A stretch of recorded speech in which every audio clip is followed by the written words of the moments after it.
En l'espace de quelques mois, l'attention s'est focalisée sur le détroit d'Ormuz, devenu central dans les négociations États-Unis-Iran. Avant la guerre, environ 20 millions de barils, soit 1/5 de l'approvisionnement mondial en pétrole, transitaient par cette voie.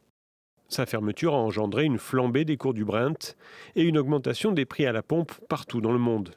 L'Agence internationale de l'énergie qualifiant cette crise de plus grave de l'histoire du marché pétrolier. La solution la plus importante à ce problème est l'ouverture totale et inconditionnelle du détroit d'Ormuz à la navigation.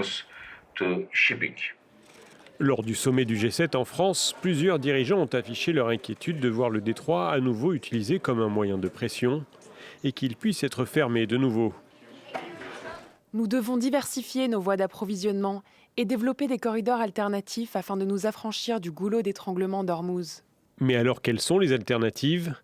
Des oléoducs traversent l'Arabie Saoudite et les Émirats Arabes Unis et permettent de contourner le détroit, en tout cas en partie. Celui d'Abqaiq permet d'acheminer le pétrole saoudien à la mer Rouge et a une capacité d'environ 5 millions de barils par jour. Il a d'ailleurs battu des records d'acheminement durant la crise. L'oléoduc émirati d'Abshan Fujairah permet de transporter un peu moins de 2 millions de barils vers Oman, loin de compenser les 20 millions de barils quotidiens du détroit d'Ormuz en temps normal. Une alternative pourrait passer par la Syrie. Elle transporte déjà le pétrole irakien par voie terrestre jusqu'à la Méditerranée et attire des milliards d'investissements régionaux.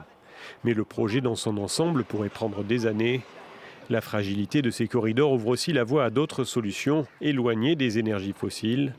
La crise dans le détroit a accéléré la transition énergétique mondiale et stimulé la demande en énergies renouvelables comme le solaire ou l'éolien, incitant les consommateurs à se tourner vers des véhicules électriques.